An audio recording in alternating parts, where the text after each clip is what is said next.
On the dawn of August 20th, 1941, the tranquil morning for a tank crew near Novi Uchkos is shattered by the drone of Ju-88 bombers slicing through the sky. While these warbirds chart a course for Leningrad, Senior Lieutenant Zinoviy Kolobanov's gaze is fixed on a different threat. His mission: to halt the relentless tide of Panzer divisions carving their way through the heart of the Russian landscape. His instrument of defiance is the formidable Soviet KV-1, a beast of steel boasting a powerful 76 mm cannon, an armor thick enough to laugh at its German counterparts, the Panzer 35Ts and Panzer IVs. Kolobanov, a master of strategy, has orchestrated the perfect ambush. 5 KV-1 tanks, their bellies full of armor, piercing death, lie in wait, perfectly positioned to command the approaching roads. His own tank, Ty-864, is cleverly dug into the earth, only its heavily armored, brush, camouflage turret visible, a silent predator. Its cannon stares down a long, straight road flanked by treacherous swamps. At the road's end, a sharp turn forces any approaching enemy to a crawl, right into Kolobanov's crosshairs. With the advantage of high ground, he knows any German defense will crumble. The trap is set. As the clock ticks towards 200 p.m., a distant buzz materializes into German motorcycle scouts cruising down the road. But these are merely appetizers. The Russians are hunting for a much larger prize. The scouts pass by, turning toward Marienburg, blissfully unaware of the doom that awaits their main force. A deep rumble soon follows, the unmistakable chorus of heavy tank treads. The German war machine emerges, a colossal column of 22 tanks and 2 anti-tank guns. Through his scope, the KV-1's gunner begins his silent, deadly count. The odds seem overwhelming, yet a wave of relief washes over the crew. There are no heavy tanks in this steel serpent today. The road is now choked with German armor. As the lead Panzer slows for the treacherous turn, Kolobanov gives the signal to his gunner, Andriy Yusov. The moment has come. In the heart-stopping silence before the storm, Yusov takes aim.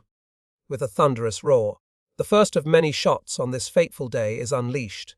The 76 mm armor, piercing shell screams across the fields and tears through the lead Panzer. A devastating, critical blow. Stunned into disbelief, the Germans halt. Was it a mine? Confusion turns to chaos as the tanks bunch up, creating a perfect bottleneck. Another deafening boom, and the second tank is crippled. A third shot finishes it off, erupting in a ball of fire. The Germans, now fully aware of the assault, desperately try to signal a retreat, but Kolobanov and Yusov are one step ahead. The KV-1's cannon swivels, targeting the last tank in the column. Another armor-piercing round finds its mark, and then another, ensuring the serpent's head and tail are severed. The rear Panzer is engulfed in flames.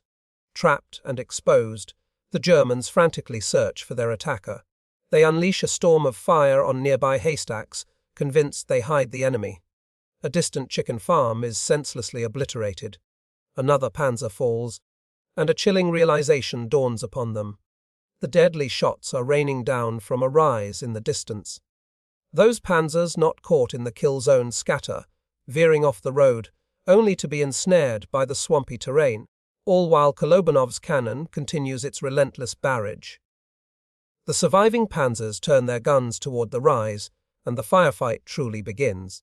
A deafening sealang echoes inside the KV-1 as its turret takes a direct hit. But Russian engineering proves its worth.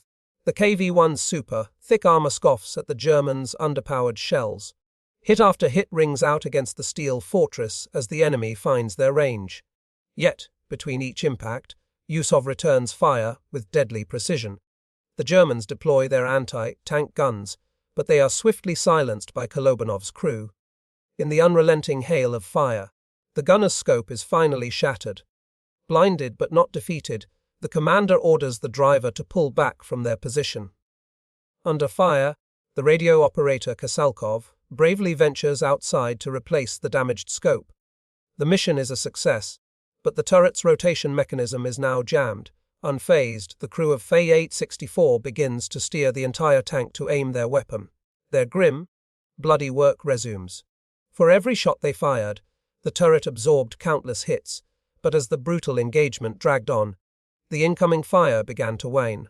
When the last shell was spent, an astonishing silence fell. On the battlefield lay the burning wrecks of 22 German tanks and 2 anti-tank guns, all vanquished by Kolobanov's single crew. He then broke radio silence, unleashing the other 4 KV-1s that had maintained their concealment throughout the battle. By day's end, the tally was staggering: 43 German tanks annihilated, with not a single Russian tank lost. But when 864 was not without its scars. A post-battle inspection revealed 156 impacts pockmarking its armor, yet not one had penetrated. Today that road remains, forever known by a name forged in fire and steel, Tank Alley,